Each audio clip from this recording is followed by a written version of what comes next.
काय ग, काय झालं? किती दिवस या चाळीतल्या घरात राहणार? नवीन घर बघा. अरे यार, पुन्हा तेच. बघ, तुला मी आधी पण सांगितलंय, हे माझं चुनाभट्टीतलं घर आणि चाळीतलं घर मी सोडून जाऊ शकत नाही.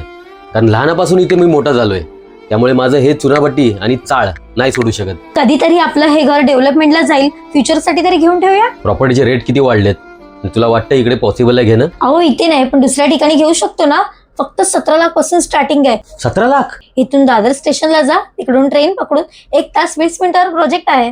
ग्रीन ऑर्चिड आपल्या या प्रोजेक्टचं नाव आहे. टोटल इकडे 3 फेज आहेत, 9 बिल्डिंग आहेत आणि फेज 1 ऑलरेडी सोल्ड आउट झालेला आहे आणि ऑलरेडी 400+ कुटुंब इकडे राहत आहेत. त्यानंतर प्रत्येक बिल्डिंगला ब्रँडेड लिफ्ट आहेत. रेरा मान्यता प्राप्त हे प्रोजेक्ट आहेत. इथे 1 BHK चे टेरेस फ्लॅट सुद्धा उपलब्ध आहेत आणि तुम्हाला सगळ्या नॅशनलाइज बँकेमधून 95% ची लोन सुविधा उपलब्ध आहे. त्यानंतर प्रधानमंत्री आवास योजनामधून तुम्हाला 1,80,000 पर्यंतचे अनुदान उपलब्ध होईल. त्यामुळे लवकरच आपली येणारी दिवाळी साजरी करा आपल्या नवीन घरांमध्ये. अम्युनिटीज मध्ये तुम्हाला गार्डन, स्विमिंग पूल, क्लब हाऊस आणि जिम अशा 25+ अम्युनिटीज उपलब्ध आहेत. मी तर 11,000 देऊन प्रॉपर्टी बुक केलेली आहे.